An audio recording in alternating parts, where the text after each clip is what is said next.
প্রথমত আমি জবে থেকে জয়েন করেছি অ্যাজ অ্যাসিস্ট্যান্ট প্রক্টর, মানে আমার প্রক্টর স্যার করার একদিন পর থেকে আমরা কিন্তু উচ্ছেদ অভিযানটা অনেকবার করেছি। এটা আপনারা এখন আপনি একটা ওয়ার্ড ইউজ করলেন, লোক দেখিয়ে আসলে কেউ করেনি। বিষয়টা হচ্ছে যে এতদিন আমরা করেছি, সেখানে আমরা তো আর ক্যামেরা আমাদেরকে ফলো করে না, বা আমরা এত ফেমাস কিছুও না, তো ক্যামেরা বা মিডিয়া ছিল না। এখন যেহেতু ডাকসু স্টুডেন্ট ইউনিয়নটা খুব একটা ইম্প্যাক্টফুল রোল প্লে করছে ঢাকা ইউনিভার্সিটিতে, অ্যান্ড মোর সো এখান থেকে কন্টেন্ট নিতে পারলে সব মিডিয়া হাউসের একটু লাভ হয়। সো সারাক্ষণই আমরা দেখি এখানে ক্যামেরা প্রেজেন্ট থাকে। হ্যাঁ, আগে তো বলে বলে ডেকে আনা লাগতো কোনো একটা প্রেস ব্রিফিং দিতে বা কোনো প্রেস কনফারেন্সে।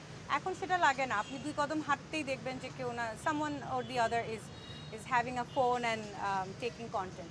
সেই দিক থেকে আসলে লোক দেখানোর কিছু নাই। এখন হয়তো মিডিয়া অ্যাটেনশন ঢাকা ইউনিভার্সিটির দিকে, প্রিসাইসলি ডাকসুর দিকে একটু বেশি, যার কারণে এটা হয়েছে। ডিজাইন, এলিগেন্স, বিউটি, সেরা পণ্য সবার জন্য জেভিকো। নেক্সট হচ্ছে যে আপনি একটু আগে জিজ্ঞেস করেছিলেন যে এখন ডাকসু কেন করছে। আসলে আমি তখন আপনাকে বললাম যে এর আগ থেকে তো আমরা করছি।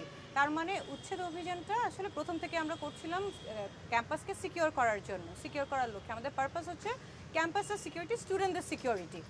এখন আপনি আপনার চাইবেনই আপনার এলাকা সিকিউর থাকুক, আপনার সোসাইটি সিকিউর থাকুক, কিন্তু সবার আগে কোনটা দিয়ে শুরু করবেন? আপনার ফ্যামিলি, রাইট? তো আপনি আপনার বাসা দিয়ে সিকিউর করা শুরু করবেন না, তারপরে আপনি চাইবেন যে বাসার পরে আচ্ছা বিল্ডিংটা সিকিউর থাকুক, বিল্ডিংয়ের পরে এবার সোসাইটিটা সিকিউর থাকুক। তো আমাদের বাসা তো ঢাকা ইউনিভার্সিটি, আমরা তো চাচ্ছি ঢাকা ইউনিভার্সিটি আমাদের বাসার যারা মেম্বার্স, মানে আমার স্টুডেন্টস, আমাদের টিচার্স, আমাদের স্টাফ, হ্যাঁ, অফিসার্স, সবাই যেন একটা সিকিউরভাবে এই জায়গায় থাকতে পারে। মোরসো বিকজ এখানে রেসিডেন্সিয়াল হলস আছে স্টুডেন্টদের, যাদের গার্ডিয়ান কিন্তু দেশের বিভিন্ন প্রান্তে ছড়িয়ে ছিটে। তো এখন মানে প্যারেন্টসরা, আমরা কিন্তু ওদের গার্ডিয়ানের মতো, আমাদের ওদেরকে দেখে রাখার কথা। অ্যান্ড প্রশাসন, বিশ্ববিদ্যালয় প্রশাসনের এই দায়িত্ব পড়ে যে আমরা তাদের ভালোটা, তাদের সেফটিটা এনশিওর করব। সেই দিক থেকে তো আমাদের পারপাস ঠিক আছে, শুরু করেছি বাসা থেকে। এখন আপনি বলতে পারেন যে এটা তো খুব কি বলবো, রুথলেস একটা অ্যাপ্রোচ হয়ে গেল, আপনারা এভাবে করে ভেঙে দিচ্ছেন। এখন দেখেন বিষয়টা হচ্ছে যে প্রথমত এগুলো ইললিগাল স্ট্যাবলিশমেন্টস। হ্যাঁ, অনেক দিন ধরে হয়তো এখানে আছে তার মানেই লিগালাইজ হয়ে যায় না। Just because something is prevalent for a long টাইমে দিয়ে কিন্তু আপনি লিগালিটিকে করতে পারেন না, হ্যাঁ, ঢেকে দিতে পারেন না।